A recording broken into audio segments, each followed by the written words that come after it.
অসুবিধা তারা করছে। আজকে আমরা এই জায়গায় দাঁড়িয়ে केंद्र सरकार जुमलाबाजी सरकार पहले 2014 के पहले बहुत कुछ बोला था, जब हम सत्ता में आएंगे 1 रुपया दोगे तो $1 मिलेगा।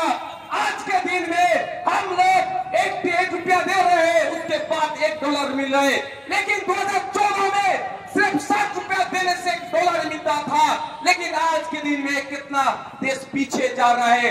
लेकिन उसका कुछ वर्सेट यूनिवर्सिटी का कुछ स्टूडेंट्स है, वो लोग ऐसे करके मार्केट में एक हवा बना के रखे हैं, मोदी जी है तो कुछ अच्छा हो रहा है।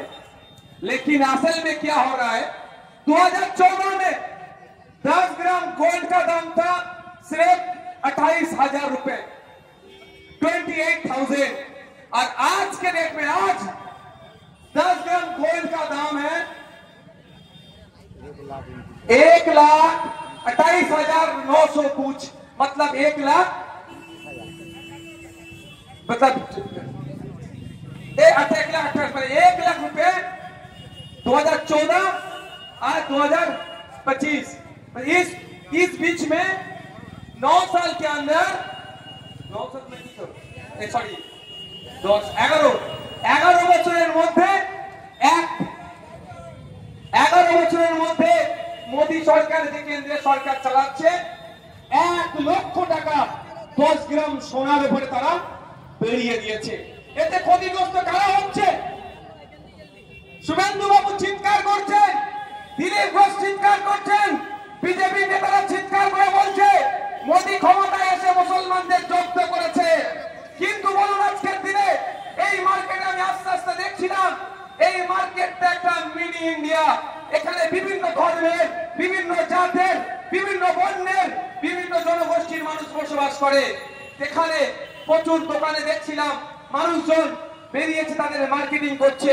আর হিন্দু সমাজের মা বোনেরা, বাপ ভাইয়েরা বেরিয়েছেন খাস করে তারা একটু তাদের ধর্মীয় রীতি অনুযায়ী একটু সোনা চাঁদি কিনে নেবে। কিন্তু দাম কোন জায়গায় পৌঁছেছে? গত রাত্রে একটা ফেসবুকে পোস্ট দেখছিলাম, যে পোস্টে একজন সোনার দাম এত বেড়ে গিয়েছে, এটাকে একটু মিমিক্রি করে পোস্ট করেছে, এবারে আমাদের আর সোনা কিনা হবে না, ওই ঝাড়ুটাই এবারে কিনতে হবে। কোথায় পৌঁছাচ্ছে এ নিয়ে কেউ চর্চা করে না।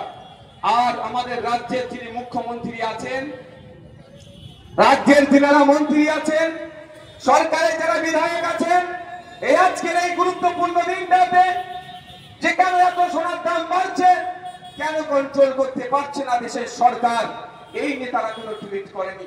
হ্যাঁ, ধর্মীয় উৎসব উদযাপনকে শুভেচ্ছা জানাচ্ছে, কিন্তু কিভাবে তারা কত কষ্টের মধ্যে দিয়ে ধর্মীয় উৎসব উদযাপন করছে তা নিয়ে কোনো সমালোচনা নাই।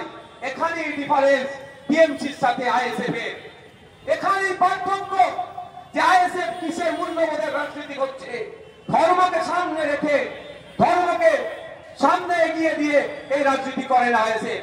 আইএসএফ মনে করেন প্রত্যেকটা যে ধর্ম আছে, অন্যের মানুষ, বর্ণের মানুষ, জাতের মানুষ, তার নাগরিক অধিকার নিয়ে বেঁচে থাকুক, তার নাগরিক অধিকারের উপর যখন কেউ হস্তক্ষেপ করবে তার বিরুদ্ধে দাঁড়াবে। তাই আজকে এই মঞ্চ থেকে মোদী সরকারের ব্যর্থতাকে আমরা তুমুল সমালোচনা আমরা করছি, এবং সাথে সাথে আগামী দিনে যাতে এই সোনার দামকে কন্ট্রোল করা যায় তার ব্যবস্থা করুক কেন্দ্রের জুমলাবাজি সরকার। আমরা এই স্টেজ থেকে বলবো। বন্ধুগণ, শুনছিলাম যে এই প্রোগ্রাম